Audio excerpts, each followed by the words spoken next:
Hi, Kris Belfry again from belfrywellness.com. Today's day number 6, I believe, and today's video is going to be about the power of a no. So this is something I'm sharing with you because it's something actually I'm relearning. When I was a kid, I was definitely a yes boy, a yes kid.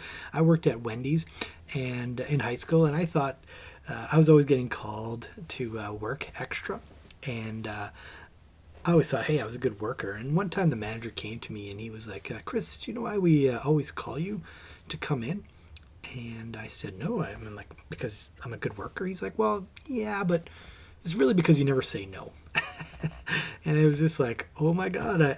I was like, holy. But it wasn't really until I went away to a seminar and I was now an adult and had my own practice. And I was seeing people and, I always had like these flexible hours, my hours would work around people. And rather instead of honoring myself, I would just, try to help these people out.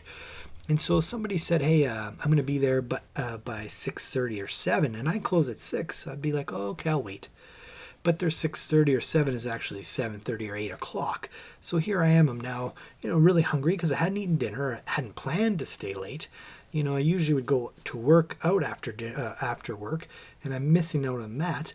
And this would happen consistently, whether it be on the weekend or a Saturday or Sunday. I would always continuously just keep saying yes to people. And I started realizing that it was hurting me because I loved what I did. And I realized that at some point, I may never want to do this for much longer. At some point, I may want to retire. And I always envision myself doing this till I'm old and gray. And so I realized then I got to start saying no. So I started really saying no, but in a very loving way. And all of a sudden, people would start moving their lives to accommodate me rather than me trying to always accommodate their life.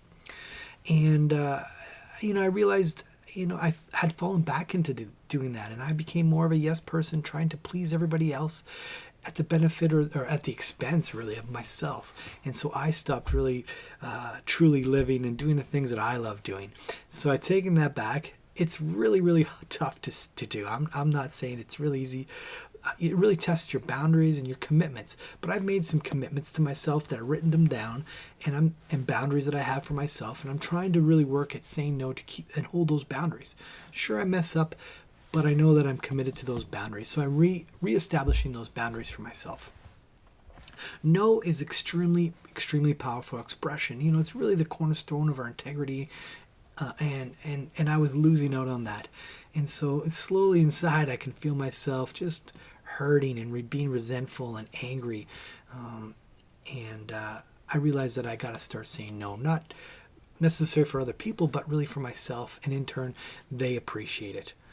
A couple of perfect examples would be, say some friends want to go to the movies and you just had a tough day at work and really you just want to say no. You really want to go home, lay on the couch, veg out. But, they give you the sub story, oh, we haven't seen you in a while, and blah, blah, blah. So you say, okay, I'll go. And what do you think happens? You go, and typically you don't have a good time. And what happens to them? They typically don't have a good time.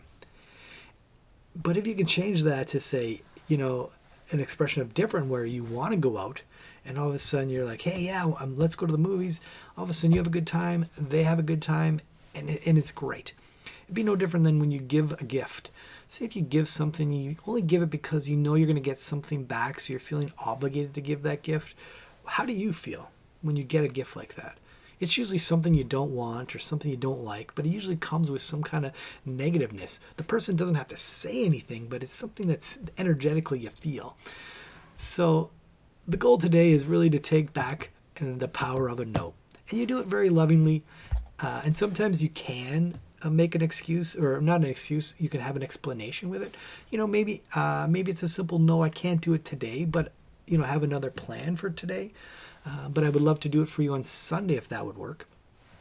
Or you say, look, I already have plans for Friday, I cannot go, but thank you. But I would start simple no's. When the telemarketer calls, you can say no. When they ask you to donate to something, you can say no. And it's simple things. The other thing is they always ask for whys, and say the telemarketer calls. For me, I always say, look, it's my choice. And they never have an excuse for that, right? They have an excuse for you don't have enough money. They have an excuse for your time. They have an excuse for everything. But when it's your choice, and so they've gotten smart because I've had said that. Now they're like, why is it your choice? I'm like, well, because I'm choosing that. And it kind of goes on and on like that. But anyways, it's just Kris Belfry here again from Belfry Wellness. Remember, stepping into your power of a no. Have a great day and lots of no power to you. See you again tomorrow.